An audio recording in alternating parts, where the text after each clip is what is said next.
Vamos a continuar con la historia política del Imperio Romano. En el Imperio Romano existen dos diferentes, el Principado y el Dominado. El Principado supone una ruptura con la legalidad republicana y es Octavio Augusto el que comienza a acaparar el poder. Pero en teoría siguen vigentes las instituciones republicanas, sin uso en la práctica. La figura más importante de esta etapa es el princeps o príncipe, el cual era Octavio Augusto. Este impulsó una nueva administración imperial. Al fallecer, se vuelve imposible retroceder al poder republicano. Para terminar con el Principado, existía una jerarquía entre estos: los prefectos, nuevos magistrados a la orden de Augusto; los secretarios, nuevos magistrados menores; los concilium príncipes, esto era nuevo senado, pero estos no actuaban en contra al príncipe, simplemente eran asesores personales, elegidos a dedo. Ahora vamos a explicar lo que es el dominado. Esta es la etapa en la cual se separan los imperios romanos de Oriente y Occidente. Surgen regímenes autocráticos basados en Dios, Dominus et Deus. Es una época decadente para el occidente, ya que sufre pérdidas por las invasiones bárbaras. Pero aún así se va a concebir el Corpus Iuris Civilis, un nuevo renacimiento en el derecho. Ahora voy a explicar la historia del derecho romano.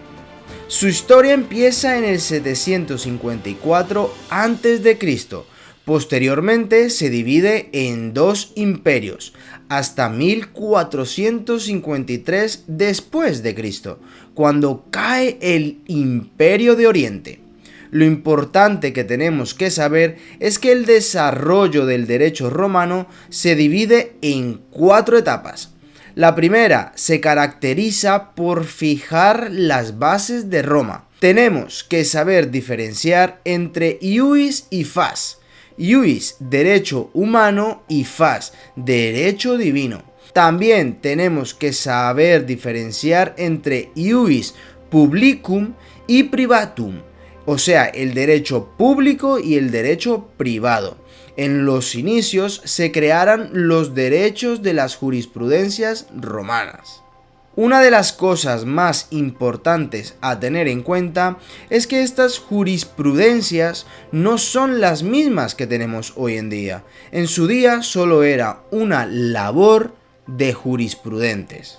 Algo que tenemos que abordar es la ley de las 12 tablas. Estas fueron destruidas por las invasiones galas. Ahora voy a explicar la segunda etapa romana, la clásica. Trae a Roma la idea del derecho como ciencia. La mayoría de leyes que aún seguimos utilizando hoy en día, o en la que se basan alguna de ellas, viene de esta época. Además, la obra de Instituciones de Gallo se considera entera y que no pasó por los compiladores de Justiniano, el último emperador bizantino, que compiló muchas de las obras antiguas romanas.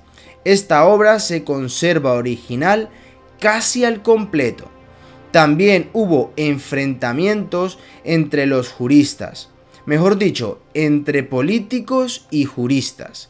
En esta época es donde se empieza a diferenciar entre ius civile, ius honorarium y ius gentium. Ya hemos visto la etapa 1 y 2. Ahora vamos con la tercera, que es la posclásica.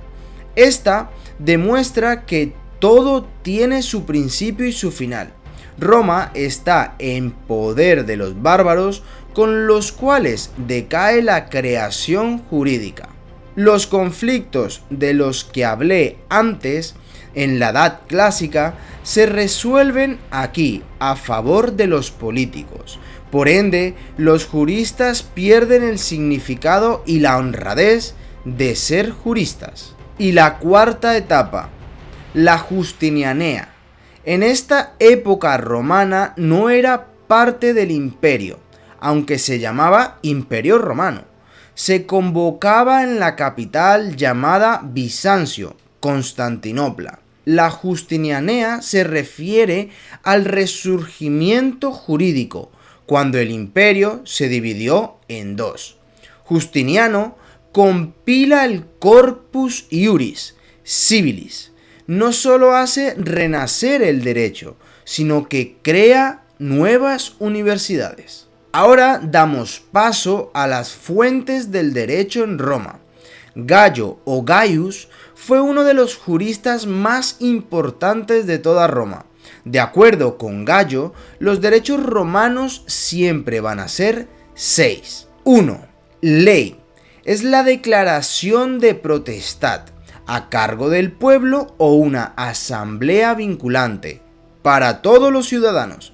La ley puede ser pública o privada. La pública era el magistrado con autoridad que propone una ley en la asamblea, y si tiene el apoyo de estos, luego será el Senado quien lo ratifique, aplicando una serie de rigurosos estudios para determinar si no inflige roces con otras leyes. El praescriptio es el documento que se envía a los senadores para su rigurosa investigación.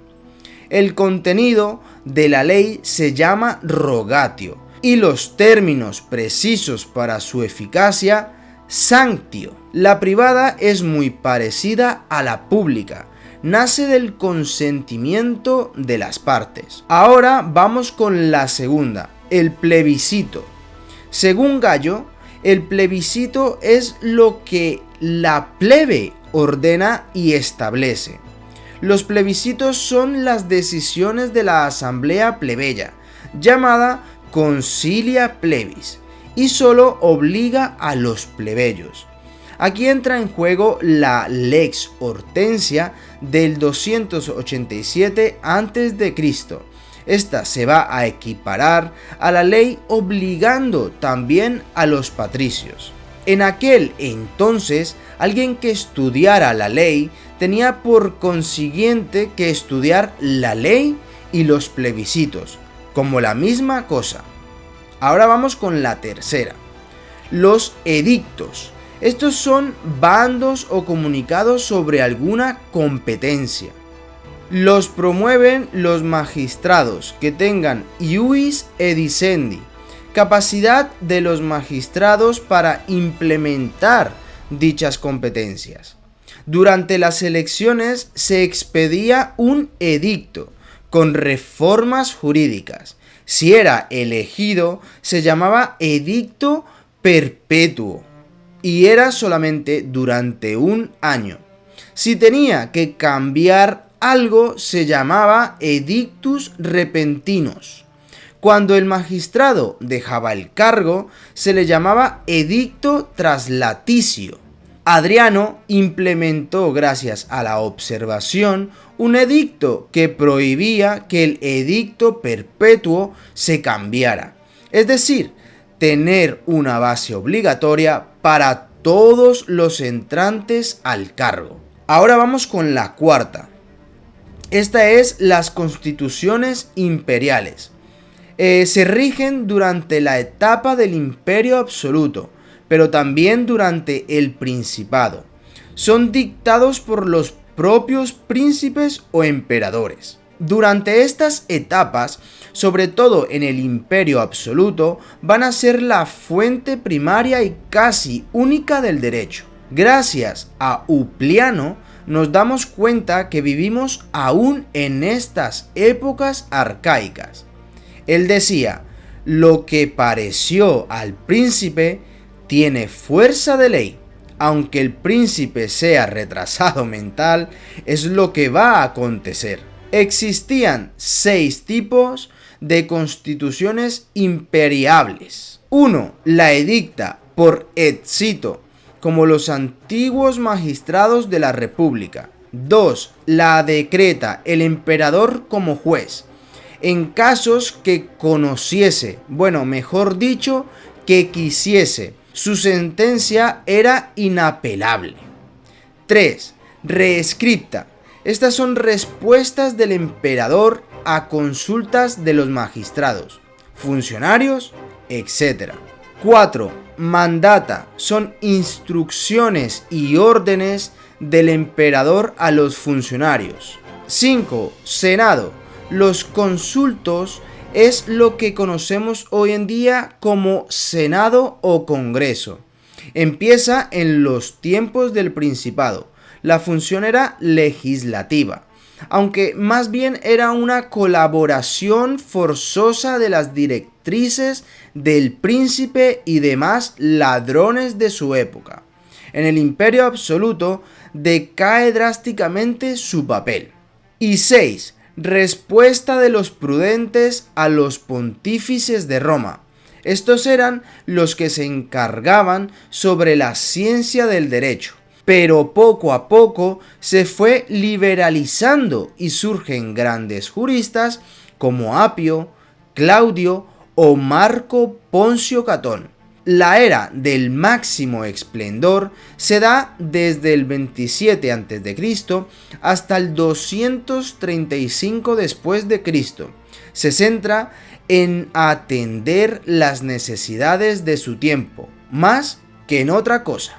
Los propios emperadores intentan boicotear el poder de los jurisprudentes, cosa que nunca consiguen. Incluso los emperadores crean 2 escuelas, los proculeyanos y los sabinianos. De esta última escuela nace el jurista más conocido de todos los tiempos de Roma, Salvio Juliano, Gallo.